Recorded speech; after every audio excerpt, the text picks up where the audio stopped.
कारण सातारा जिल्हा परिषदचे इलेक्शन झाल्यापासून ते आत्तापर्यंत जे काही प्रकार चालू आहे, प्रशासन हे पदाधिकाऱ्यांच्या कधी विरोधात नसतं किंवा असलं नाही पाहिजे. प्रशासन आणि पदाधिकारी हे दोन प्रकारची चाकं असतात.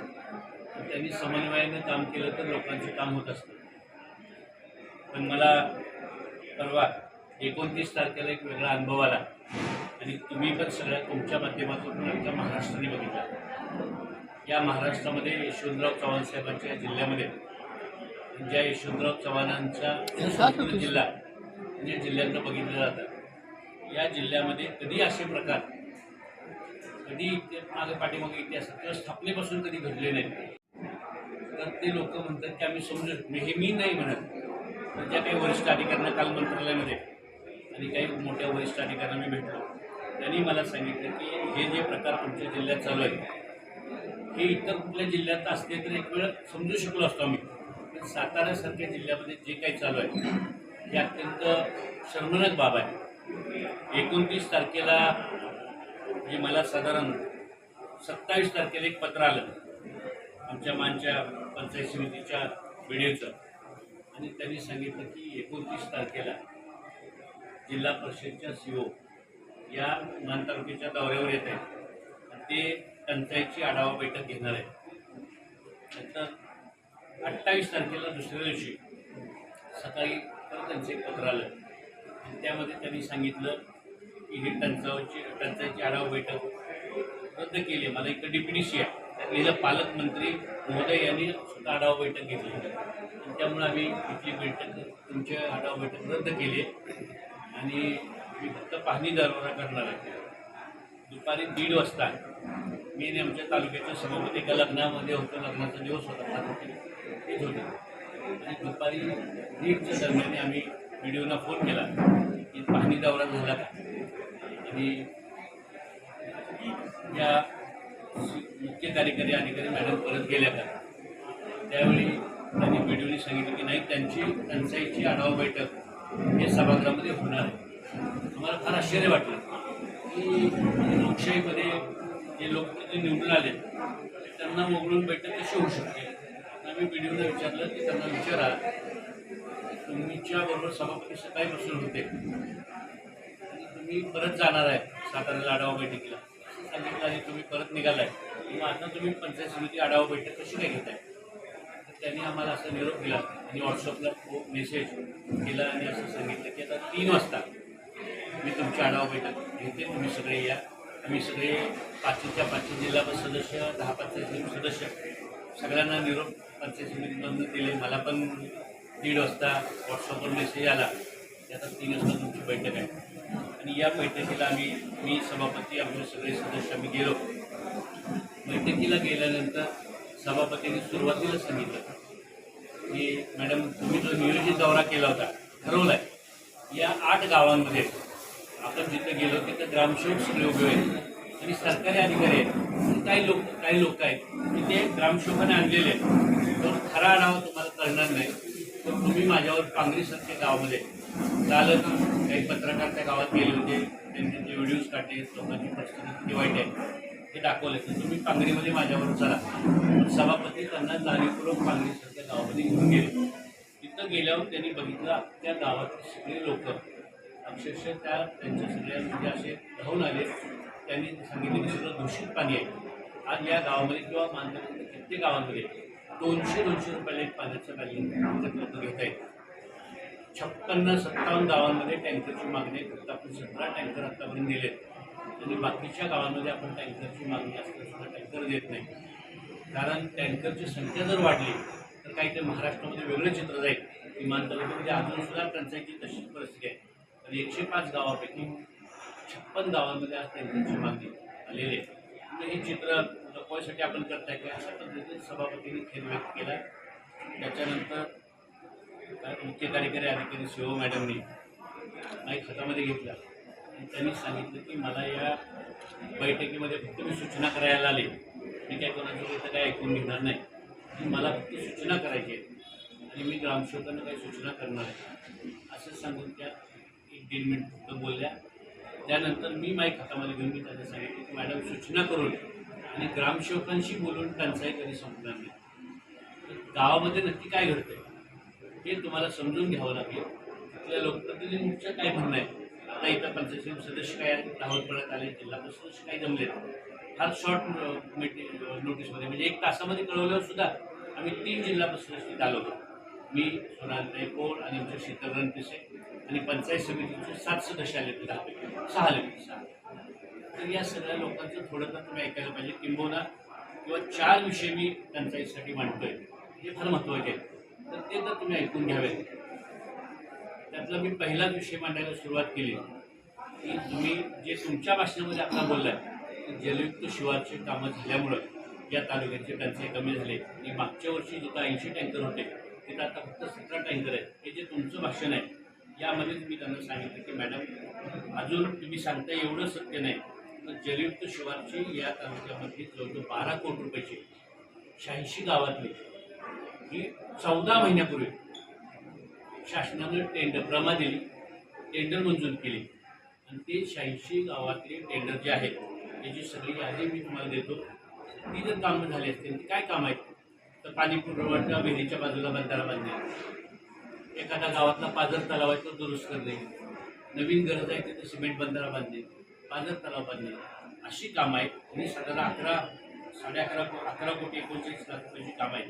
आणि ही कामं जर झाली असती तर अजूनही आपल्या या भागातले टँकर कमी झाले असते. दुष्काळमुक्ती चारामुक्ती टंचाई जी आहे त्याच्यापासून मुक्ती मिळाली असते.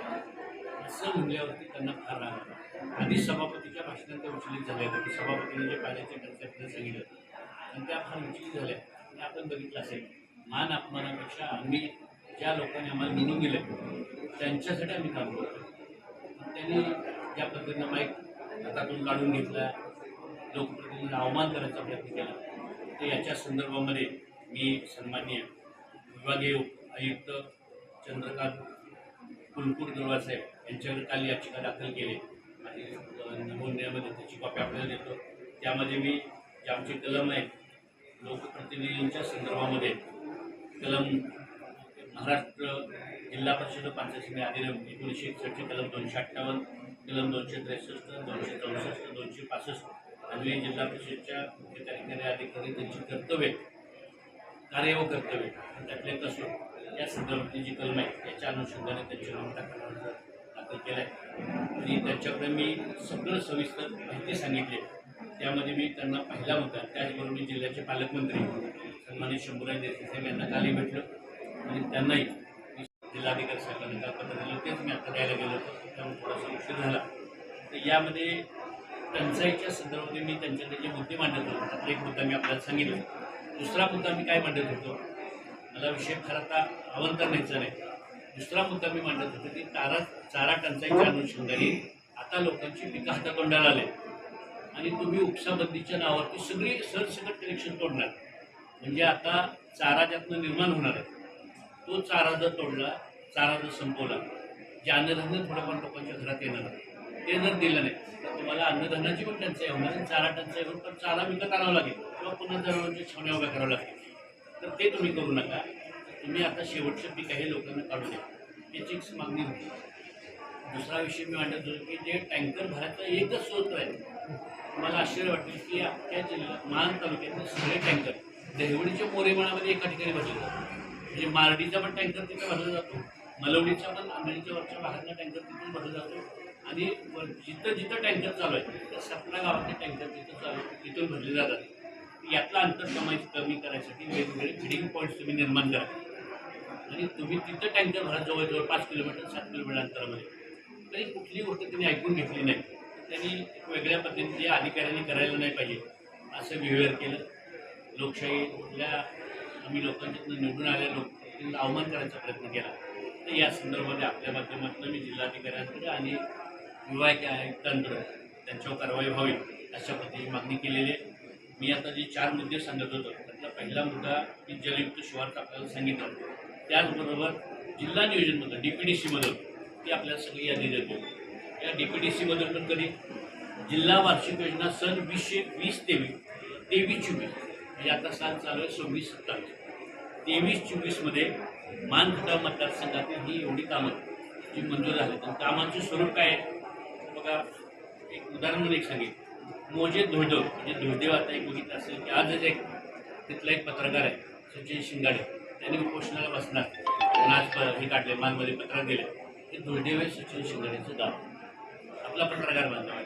या धुळदेवमधील ग्राम तलाव नंबर 2 10ची बिघा दुरुस्ती करणे म्हणजे हे जर काम 23-24 मध्ये झालं असेल, पाऊस किती पडला माहिती यावेळी पहिल्यांदा मानकरत्न सरायचं असेल तर त्या तलावामध्ये पाणी साठलं असतं. 15,52,000चं काम आहे. त्याचे साधारण 10 लोकांनी टेंडर भरले. अशी या साधारण 14 काम आहे. 4,37,00,00,000 रुपये हे 23-24 मधली मंजुरी काम आहे. याचे कुठल्याही पद्धतीचे टेंडर झाले असताना 14 महिन्याचे टेंडर होते. ही जर कामं झाली असतील तर तिथल्या कितीतरी दुष्काळ कमी झाला मदत झाली असती. याच्याशिवाय मी सांगितले की जलयुक्त शिवार बरोबर जलयुक्त शिवार योजना आहे. त्याबद्दल जलयुक्त शिवार योजना ही सुद्धा जलयुक्त शिवार अभियान 2 जे महाराष्ट्र शासनाचा महत्त्वाकांक्षी प्रकल्प आहे की जलयुक्त शिवारची कामं करावी. त्यातनं मानतालुक्यामध्ये फार मोठ्या आम्ही काम केलं, पाणी फाउंडेशन काम केलं, नाम फाउंडेशन काम केलं, लोकसभागातून फार काम केलं. त्याच्यातलं 23-24 मध्ये ही जी कामं आहेत ती साधारण किती काम आहेत तर 66 कामं आहेत. 88 कामं होती बोल 62 कामं आहेत. त्यातला समोर यादी देतो मी मला ही 11,39,00,000 रुपयाची कामं आहेत. या कामाची सुद्धा 22-23 मध्ये रमा मिळाल्या आणि या 12 कोटीच्या कामाचे टेंडर होऊन 14 महिने पण ही 12-13 10-12 लोकांनी कामं घेतले. त्यामुळे कामं ओपन करायची नाही, ही तशीच ठेवायची. म्हणजे दुष्काळ वाढला तर चालेल, टँकरने पाणी किंवा किती हे पकडून दिली तर चालतील, पण ही कामं ठराविक लोकांना मिळाली पाहिजे. या भावनेतली कामं ओपन केली नाही. त्यामुळं दुष्काळ वाढीला त्यांनी फार केले, फार चुकीचं काम केले. हे सुद्धा मी त्यामध्ये मांडलं. मान म्हणजे पहिल्यांदा मग मी सांगितलं की पाऊस जास्त झाला आणि पूर हमीच्या संदर्भामध्ये महाराष्ट्र सरकारने 17 ऑक्टोबर 2025 आणि या दिवशी एक GR काढला आणि दुसरा GR त्याच्यामध्ये साधारणतः 17 ऑक्टोबरला जो GR काढला त्यामध्ये 41 कामं आणि 25 कोटी रुपये हे रस्ते दुरुस्तीसाठी महाराष्ट्र सरकारनं मान तालुक्याला दिले. आणि आणखी एक GR काढला तो किती तारखेला काढला तर 31 ऑक्टोबरला 31 ऑक्टोबर 2025ला हा GR काढला. आणि या GRमध्ये नुसार साधारण 43 कामं आहेत. या 43 कामाला 16 कोटी रुपये हे मंजूर केले. म्हणजे असे एकूण 25 आणि 43 जवळजवळ 25 आणि 43 जवळजवळ 49 कोटी रुपये हे महाराष्ट्र सरकारने मंजूर केले. याचे 6 महिन्यापासून निविदा भरून झाले. लोक इतक्या वाईट रस्त्यावर हे जे पाण्याचे टँकर आहे हे सुद्धा या रस्त्यावर जात आहे. हे जर कामं पूर्ण झाली असतील केंद्र झाले असतील तर या कच्च्या रस्त्यावर किंवा ज्या रस्त्यांना खड्डे पडले त्याच्यावर लोकांना जावं लागलं नसतं. अशा पद्धतीनं सगळे जवळजवळ 59 कोटी रुपयांची कामं निविदा मंजूर केली. गेले 6 महिन्यापासून 12 महिन्यापासून मंजूर असून सुद्धा ओपन केली जाते. हे सगळे मी मुद्दे मांडत होते. हे मुद्दे त्यांना ऐकून घ्यायचे नव्हते, पण त्यांना रागा. याच्याशिवाय